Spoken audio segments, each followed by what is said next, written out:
Boy, I'll tell you, it's days like today where reporting the deaths of our rock star heroes really, really sucks and really hurts a lot. And I think for like me personally, 2025 hasn't really started off on a great foot, and it doesn't get any better at all when you hear that someone like John Sykes has left the building at the age of 65 after from what we're understanding, a fairly lengthy battle with cancer, which to most of us, pretty quietly, right? I know a lot of us have been wondering for a number of years what's up with John Sykes. Why have we not gotten that solo album that he's promised us for so long? And maybe we've even made some jokes here and there about how long it's taking John to come up with his next album. It's been way too long. Well, maybe now this is the reason why, right? Born John James Sykes on July 29th, 1959 in Reading, Berkshire, over there in England. He leaves us, I guess, January 20th, maybe the 19th. The actual date, it's not really, I haven't seen any definitive date, but it's been over the last couple of days here in 2025, of course, at the age of 65. So, of course, John Sykes, one of the great guitar players of the last 40 years. When I first heard the news, as a longtime fan, hit me pretty hard, but I could only sit and think how my good buddy Butch Jones feels. Of course, who's no stranger to folks here on Sea of Tranquility, probably his favorite guitar player of all time, or one of the top two, right? And I knew he got to meet him, knows him personally. And Butch, thinking about you, man. It's hurting me. I know it's hurting you more right now. But yeah, I mean, a great, great guitar player. He of the long, curly, blonde mane and that lethal black Gibson Les Paul custom guitar, right? Creator of so many classic riffs and shredding yet melodic solos, right? Obviously, the guy very, very influenced by Gary Moore, one of his heroes, Jimmy Page, guys like that, right? But a very unique player who maybe you look at his discography overall, not all that large, but I think he made such an impact on the albums that he did record on. So we're going to talk a little bit about those. So, of course, I think the first time many of us really heard of the name John Sykes, it was either with the 1981 album from Tygers of Pan Tang, Spellbound, and there he is right there, right? Classic new wave of British heavy metal band, and all of a sudden this metallic Les Paul chops, right? Blazing leads, pinch harmonics, just fast alternate pick solos, right? Very tastefully done, gargantuan riffage. Whether it's this album or maybe Crazy Nights. I know a lot of people kind of tend to go with Spellbound. This is the first one I heard, then I went backwards. So I always have a soft spot for Spellbound. But yeah, just he had that it factor. He looked like a rock star, good looking guy, long blonde hair, amazing guitar chops. And he went from first appearing here to getting like the dream gig, unfortunately at the tail end of the career of a legendary band like Thin Lizzy, Thunder and Lightning. Right? All of a sudden he slots in next to Scott Gorham to become the new part of the twin guitar tandem in Thin Lizzy. Like I said, unfortunately at the late end of their career. But man, like Cold Sweat, title track, Thunder and Lightning. Baby Please Don't Go, Heart Attack, This Is the One, The Sun Goes Down. Great tracks on here, by the way. I didn't mention songs on here, but man, Do It Good, and Never Satisfied, and all the great songs on those albums, right? But I think, obviously, while the Tygers were kind of popular in like a smaller geographic area, and the whole new wave of British heavy metal movement, really big in the UK, having pockets of popularity outside, obviously if you're in Thin Lizzy, it's a much, much bigger reach to the talents of John Sykes. And, maybe some people felt that he made Thin Lizzy a little too heavy metal. Is that even possible, right? Thin Lizzy, always known as a great hard rock band, but never really a metal band. Maybe with this album, all of a sudden, because John's playing is roars and larger than life, and big metallic riffing and whatnot. It's a great album. Of course, before Thin Lizzy completely calls it a day, we do get the live album featuring John and other Thin Lizzy guitar players, right, doing lots of their classic songs from the past, right, and some of the newer tracks off of Thunder and Lightning. But from there, once Thin Lizzy is put to bed, of course, he hangs out with Phil Lynott for a little bit, and maybe is part of the early incarnation of Grand Slam. But before you know it, everybody knows Thin Lizzy's packing it up, calling it a day, and here's this hotshot young guitar player who already has 3 really cool studio albums under his belt, with Tygers and with Thin Lizzy. And, of course, a guy named David Coverdale happens to need a guitar player. I didn't pull the CD, but, of course, he appears on the U.S. version of Slide It In, basically replacing the Mickey Moody guitar parts that were part of the Slide It In UK version of that album. So alongside Mel Galley. So he comes in at the final minutes and adds some embellishments and things to some of those songs, just so he's there, even though most of the guitar work on that album, on the US version anyway, is Mel Galley. But with the UK version, you got Moody and Galley. But, for here in the States, Sykes was a part of that. Of course, Mel Galley winds up getting problems with his arm or his hand. He cannot go and do the bulk of the tour, so becomes a one guitar band. John Sykes becomes that guitar hero. And then they go into the studio after all the Slide It In stuff is done for a couple of years on the road. They go into the studio. They put together the Whitesnake album, or Whitesnake 1987, 87, whatever you want to call it. And this becomes an enormous album. He co-writes the entire album with David Coverdale. Really makes his stamp on stuff like Crying in the Rain and Still of the Night. Of course, the great melodic solo in Is This Love. You got the metallic stuff like Children of the Night. You got the very melodic stuff like Straight for the Heart, Don't Turn Away. You got the molten Bad Boys, right? This to me, if you want to know what John Sykes is all about, this really is the album you need. It's blues metal, it's hard rock, all rolled into one, and man, he's shredding up a storm on the air, but his solos are memorable and tasty, and the riffs are just absolutely iconic on here. Unfortunately, he and David Coverdale really couldn't get along, and by the time it's time to tour this album, John is out of the band.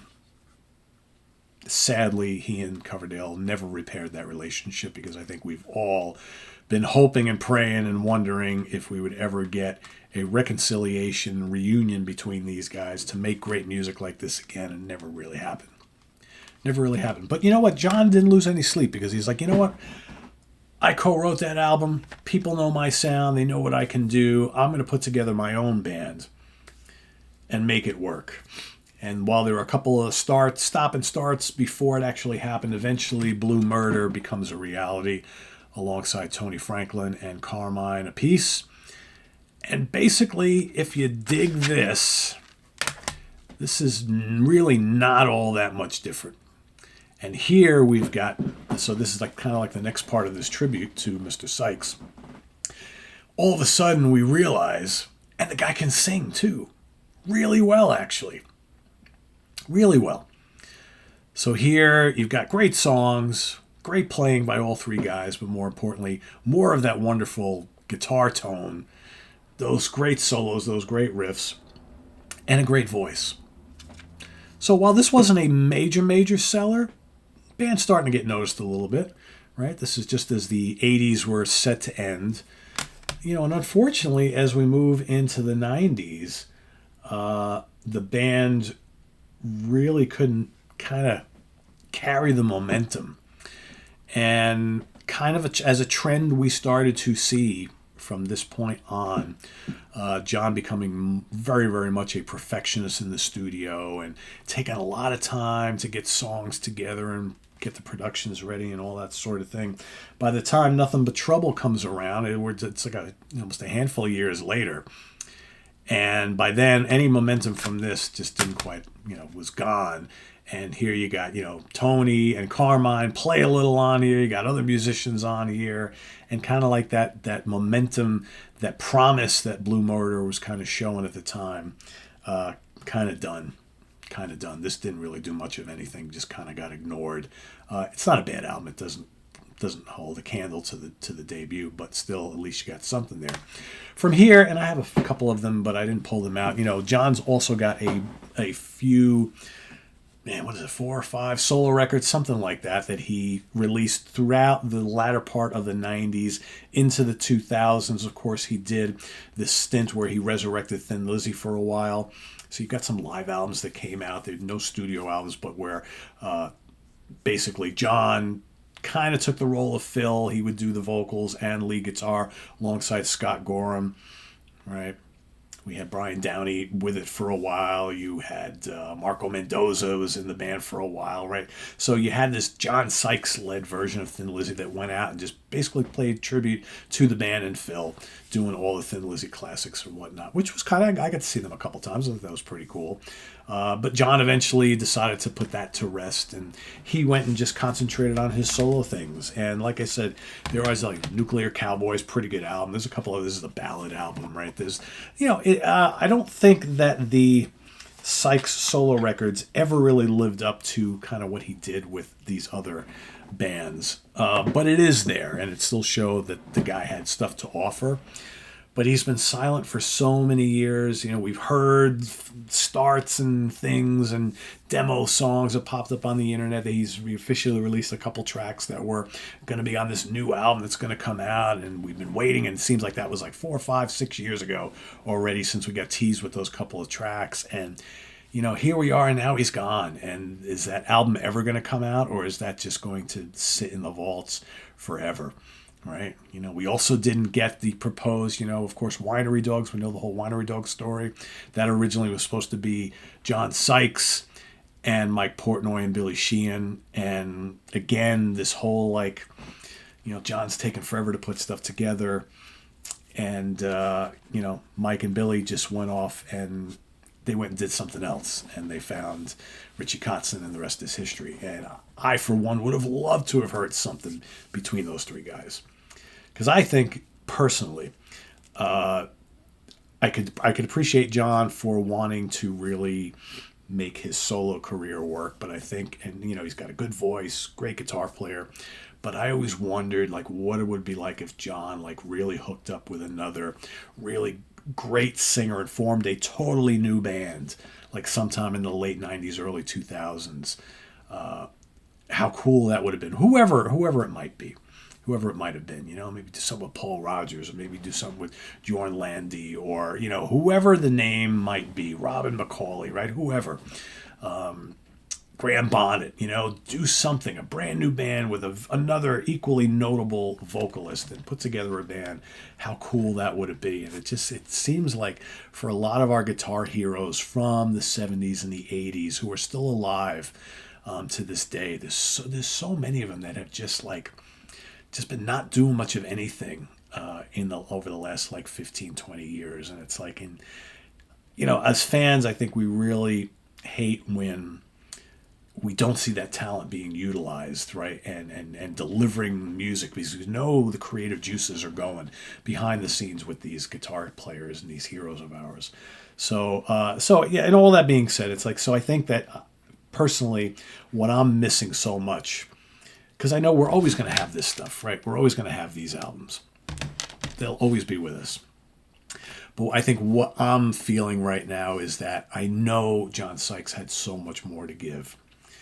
And from a personal perspective, I just always loved his guitar playing. I loved his tone. I loved his choice of notes. I love the fact that he could shred. He could also play bluesy and emotional. And man, the riffs that this guy could crank out. And I just keep thinking it's he's been in the public eye for 40 years, and we have so little from him. And it's just such a shame that we haven't had the opportunity to be thrilled more by his skills, in more recent times. In recent times, I'm talking 20 plus years. Or maybe not quite 20 years, but you know what I'm saying. And that makes me sad. That makes me sad, because now we're all going to be thinking, it's like, God, what could have been, right? How cool would it have been to got that last album or two out of him right before all this happened? And we'll never know now. And maybe stuff will come out some point in time. Who knows? But I thankfully got to see him live. I never got to see him with Blue Murder. Obviously, I didn't get the chance to see him with Whitesnake. But I did see him with Thin Lizzy a couple times, and that was really cool. So, like I said, my buddy Butch got to actually meet him in person, I think twice. I think he said he met him in person, something like that. Very, very cool. He seemed like a really, really cool guy. And, it's a sad loss. One of the greats, truly one of our great guitar players, if not of all time, certainly of that era of the 80s. I mean, to me, he was one of the greats that kind of came into prominence in the 80s. Guys who weren't really around in the 70s who kind of made their mark. Because really, when you think about it, if we're talking Spellbound all the way to the first Blue Murder record, all those albums came out in the 80s. And you got the Whitesnake album, Thin Lizzy, right? That's, even if it's not a lot of output, the two Tygers, the Thin Lizzy album, the Whitesnake album, and the first Blue Murder album, I think any guitar player would love to have that on those albums on their resume. Anyone. And so we can still say, John Sykes, what a resume. What great guitar playing he gave us. So many memorable songs. And, John, we're going to miss you. And yeah, cancer sucks. And I hope that he wasn't suffering for too long with this. And so yeah, for now here on SOT, we're forgetting all about the milk box and all that other stuff, because it doesn't matter anymore. And this is it's hard. Like, this isn't like really sinking in. It's almost like this can't be real, right? Sadly, it is. So, John Sykes, may he rest in peace. One of the greats. One of the greats. And go out and crank some of this stuff tonight and tomorrow, the next day, as we all try to kind of deal with this and process it. Because, again, we look up to these people, right? These rock stars, these music creators, these content creators, these musicians, these songwriters. They mean a lot to us. If you're a music fan, just like some people mourn the deaths of actors and actresses and authors and painters and politicians and religious leaders and all that sort of thing. For a lot of us, these musicians, they're the real stars for us. And they've become such a big part of our lives that when all of a sudden that spark is gone, we mourn them because we always kind of wanted more from them. And we always thought that they would live forever and be able to entertain us for as long as we're around, right? But unfortunately, it doesn't always work that way. So John Sykes, gone way too soon at age 65. Just a few years older than me. Thanks for watching, everybody. Visit us on the web at www.seatranquility.org. We're on Facebook. We're on YouTube all together, all the damn time. Please give your memories and your thoughts on John Sykes down in the comments below. I have a feeling a lot of people will be watching this and commenting on this one, because I know he's got a lot of fans here on Sea of Tranquility, including yours truly. So thanks, everybody, for watching. I'm Pete Pardo. Have a good evening. Bye-bye.